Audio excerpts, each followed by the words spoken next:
Hi everyone, welcome to this presentation on peace and place. I am going to situate my library entries within the larger body of scholarship that we've compiled in the Visualizing Peace library. So here are my 5 sources that I selected for the library, and they all discuss placemaking. So placemaking refers to any intentional practice of transforming the environment. So it is a fundamental human activity that has taken many forms across space and across time.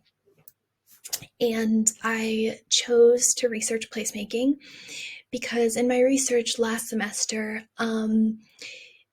it seemed to me that placemaking might be a possible link between architecture and design and peace building. So even though placemaking is essential to human life, it's a relatively new area of study within academia. So there isn't extensive theorizing on the concept. There's no comprehensive framework of placemaking that exists. Rather, the concept of placemaking, this new spatial approach to contemporary issues, can be found in many different disciplines. A lot of times it's not even called placemaking, so it's sort of like going on a scavenger hunt. So here we have an interdisciplinary selection, and I think that's actually really productive because placemaking is inherently interdisciplinary. It relates to all areas of study because all activity on Earth unfolds in space. Here are the 3 connections that I made, both between my entries and then my entries and other entries and other areas of focus within the library. And I won't go into them right now since I'm going to discuss them. But what I think is interesting is all 3 of the questions imply a gap. Here a gap between the expert and the user, the gap between theory and practice, the gap between peace and place. And I think in all 3 of these cases,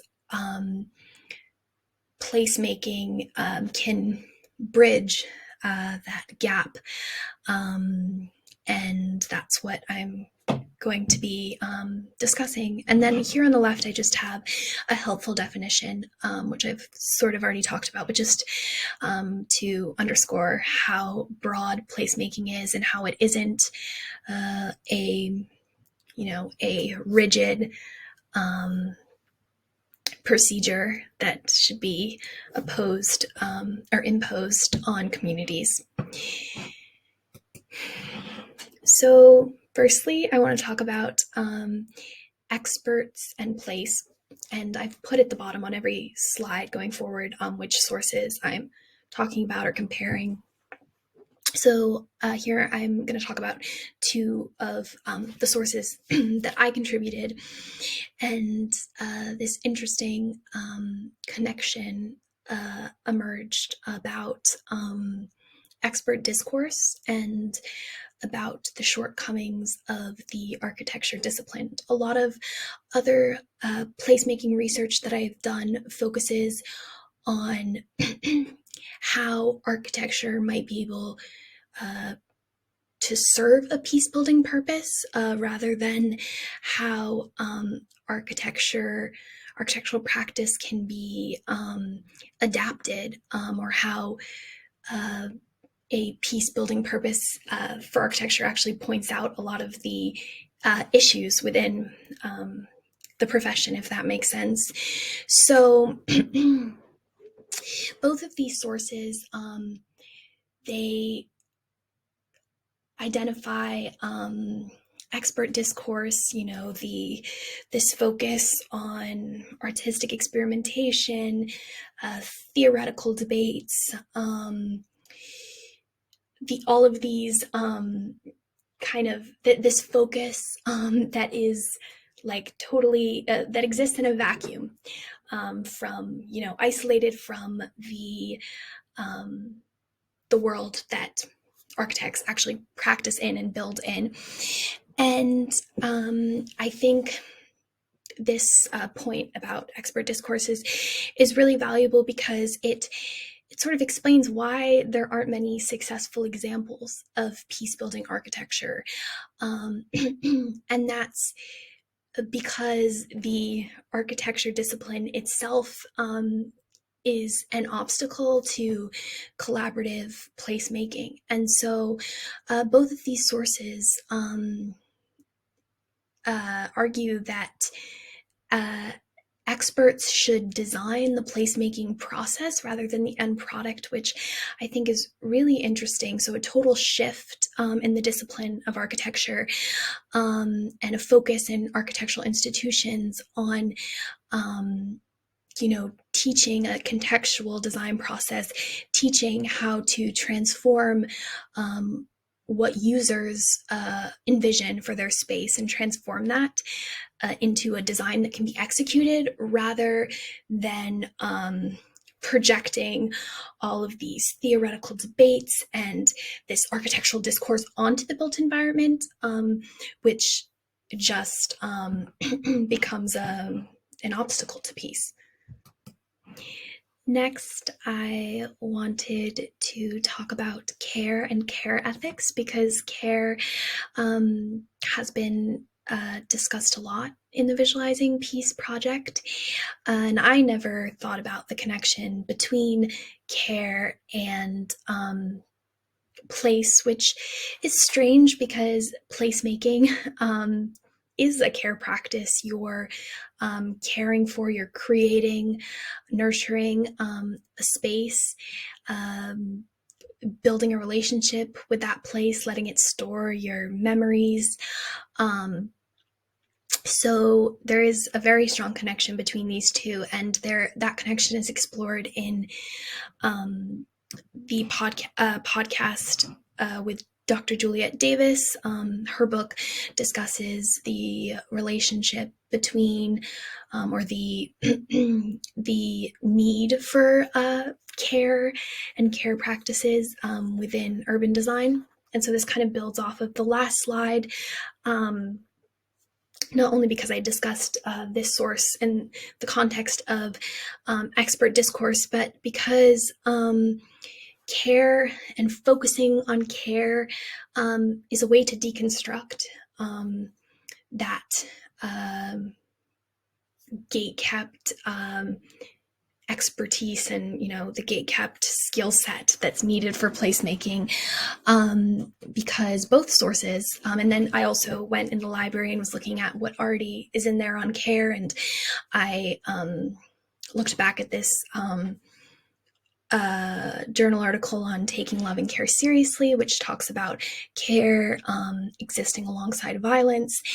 And I found it interesting that both sources talk about care as a fundamental human activity, and specifically that the relational nature of care, it occurs between people, or between people in the environment, or between two creatures, that deconstructs the notion of an architect coming in and designing with all of these preconceived notions of what a marginalized community needs. Because if you prioritize care, you prioritize the relationships that exist in a specific environment. And I think it's important to note that not only should designers and architects be looking or studying the care relations that exist in the areas that they're designing for,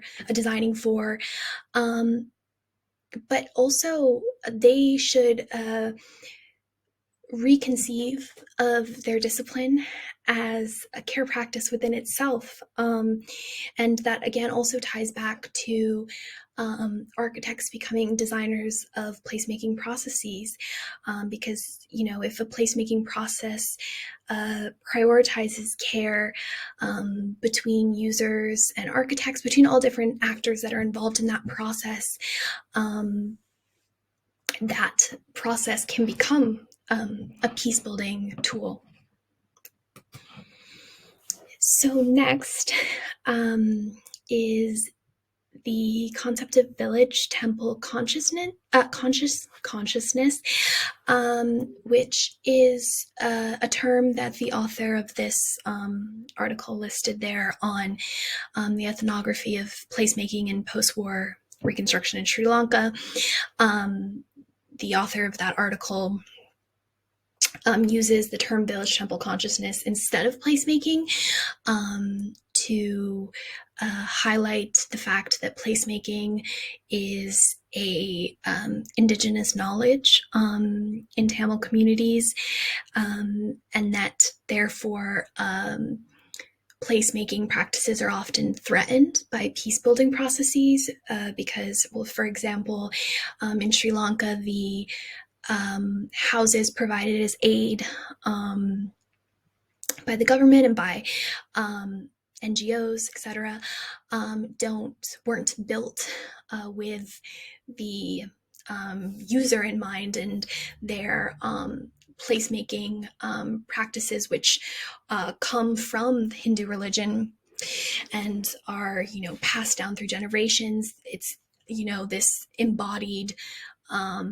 knowledge that these communities carry around with them. And so for it not to be recognized, not only is the post-war reconstruction creating an environment in which these people feel like they don't belong, but it's also not recognizing their authority to be creators of their own peace-building process. And so I went onto the library and looked at what was already in there on Sri Lanka. And I looked at this book, Demanding Sacrifice, War and Negotiation in Sri Lanka. And it was very informative, but it had a, macro level, international relations approach. And it, like the article on village temple consciousness classifies peace building in Sri Lanka as a failure, but because it's on this broad scale and it's talking about negotiations at the government level, it makes it seem as if the people are at the will of the government, that they have no peace building role. And so I think this article on village temple consciousness destabilizes that notion, because it shows that on the village level, Tamil people, it's a way for them to express Tamil sentiment, to rebuild their temples, and to engage in this collective remembering of what existed before. But it also talks about, because of this lack of support, a lot of times the village temple consciousness reproduces, for example, the caste system. And so because there isn't the support, they aren't given the authority to imagine a better future. They focus on recreating the pre-war past, which can actually threaten or limit the capacity of village temple consciousness for peace building. Next, I want to talk about the connection between a source that I read on placemaking in Northern Ireland and another source that I found in the library about storytelling as a peace building strategy in Northern Ireland.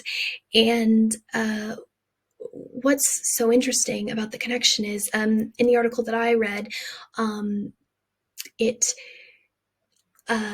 discusses placemaking,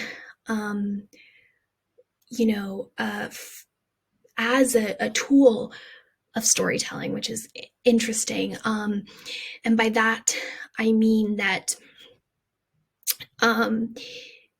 transforming the environment takes a step further. The need to tell stories about a conflict, to perhaps make new narratives of peace. And by telling these stories through the environment, like murals, that new narrative is embedded. It's in the environment. There, it becomes a visual symbol, a constant reminder in the everyday life of people living in Northern Ireland. And to add on to that, the source that I read talks also about war placemaking, placemaking practices that are damaging, which I hadn't come across before. Usually placemaking is viewed as this new progressive approach to transforming environments and pushing certain agendas. But this one talks about territoriality, and the way that space is controlled during a conflict, and then those structures, that division still exists when a war ends in the built environment, and therefore initiatives for peace building, like the one that's discussed in the article on peace building and reconciliation through storytelling, it's not enough to just tell a different story, but placemaking is this opportunity to transform the environment to reflect that story, to visualize the future that those stories tell. And so I think that this connection, this mutually beneficial relationship between placemaking and storytelling could be a really powerful peace building tool. So that's all.